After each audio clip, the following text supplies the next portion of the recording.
Why do so many people not lose when they make a mistake? What when they explain it too quickly? You see this in investing. You see it at work. You see it in relationships too. A project goes badly, and the first response is, the environment was bad. A judgment call fails, and the first response is, luck just wasn't on my side. A relationship starts breaking down, and the first response is, the other person just never understood me. You say you want to change, but nothing really moves. And the first thing you tell yourself is, maybe this just isn't the right time yet. Those explanations are not always wrong. But the problem is this. When an explanation helps you protect your self-respect and keeps you from facing what is hard, it can slowly become something you rely on. And if there was one person who spent his life staying alert to that, it was Charlie Munger. Most people hear Munger and think of investing. Buffett, Berkshire, long-term thinking. The quotes that get reposted over and over again, and yes, all of that is part of it. But if that is all you see, you still have not reached the center of who he was. What made Munger important was never just how much money he made. It was never just the principles he left behind. What he was really doing, all along, was something closer to this. Clearing illusions out of the human mind. You might think what made him great was judgment. But at a deeper level, what made him great was that he kept defending himself against one thing. The human tendency to use explanations for self-protection until reality itself starts to blur. That is why Munger still matters. Because in Munger's world, the first thing you had to manage was never the market. It was yourself. Not where is the opportunity, but what exactly am I looking at? A fact? Or the version I want to believe? Am I using emotion to justify myself again? Am I dressing desire up as judgment? Am I using intelligence to defend a bias I already wanted to keep? That was Munger at his hardest edge.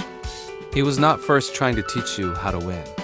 He was trying to warn you that the most dangerous moment is usually not when you know too little, but when you have already talked yourself into comfort. And that hits even harder now than it did in his own era. Because what our time produces in endless supply is explanation. Information is everywhere. Opinions are everywhere. Positions are everywhere. Everyone can build a perfectly usable story for themselves in minutes. So what really floods the modern world is not ignorance. It is explanation.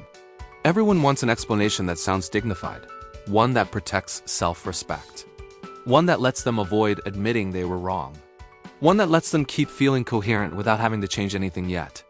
And the problem is this: once the explanation feels too smooth, self-correction stops. That is the deeper danger. Because the mistake itself is not always fatal. A bad call can be corrected. A loss can be cut.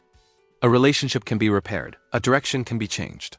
What becomes dangerous is when you explain yourself into comfort before you correct yourself into clarity. That is why Munger could feel harsh. And that is also why he had force. He did not care much whether you felt wronged. He cared whether you were seen clearly. That is a hard sentence. But it is also Munger. You say the story is compelling. He asks, where's the moat? You say the founder is charismatic. He asks, what do the incentives do?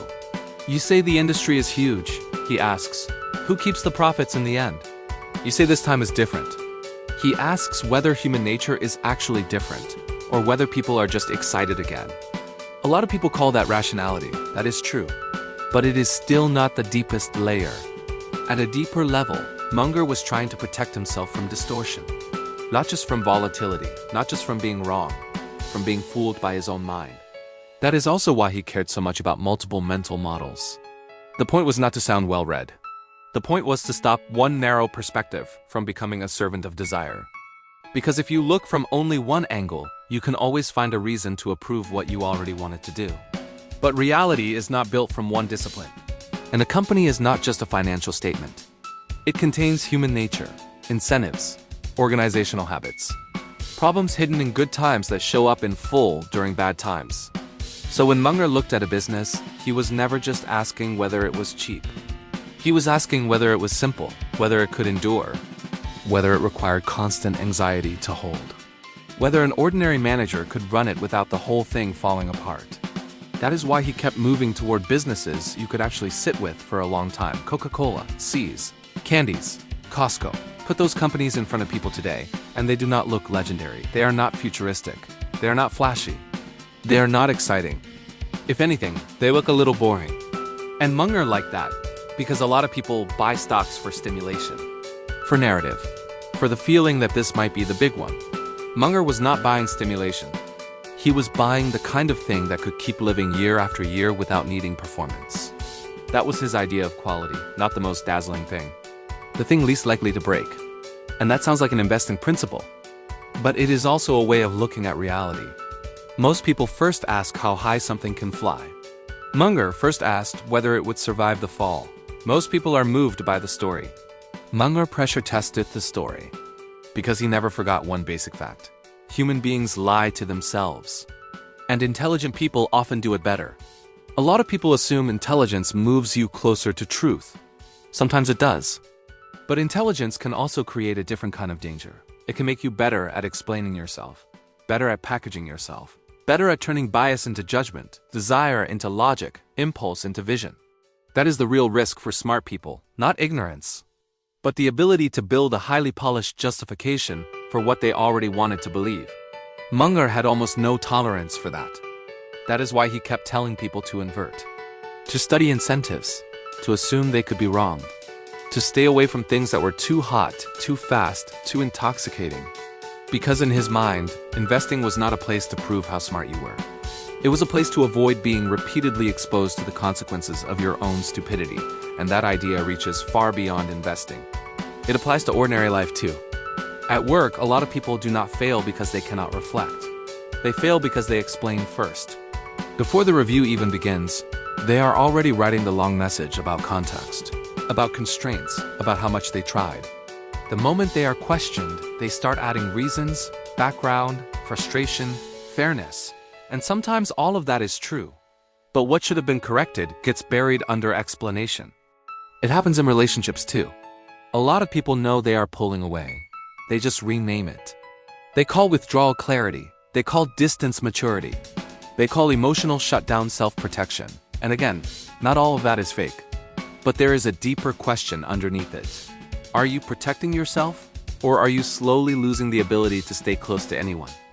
The same thing happens in growth. A lot of people do not lack goals. What they really have is a strong habit of replacing change with interpretation. They say, I understand now, instead of I actually changed. They say they want confidence, but retreat every time they need to speak. They say they want a better relationship, but disappear at the first real conflict. They say they want opportunity, but when it arrives, they panic, they hesitate. They distort their own movements and then tell themselves they were not ready. But many times, the issue is not that you fail to understand. It is that you have not trained a new default response. Because a lot of change in life does not come from insight, it comes from correction. That is what makes Munger worth studying. What he really left behind was not a set of investment tricks. It was a rarer ability. In the exact moment when self-excuse would feel easiest, he was still willing to look at the version of reality that hurt more, but clarified more. And that may be why he becomes even more interesting now. Because technology makes explanation faster, platforms make it easier, algorithms make it smoother. AI can take a vague bias and organize it into a clean, persuasive position. That is what makes this era dangerous. Not that people are becoming less intelligent, but that they are becoming better equipped to keep deceiving themselves in more elegant language. So if I had to rename Munger, I would not call him merely an investment master. And I would not call him simply a wise old man. I would call him this: someone who refused self-anesthesia for an entire lifetime. He was not teaching you how to make money. He was teaching you this: do not use a more respectable explanation to slowly ruin your life.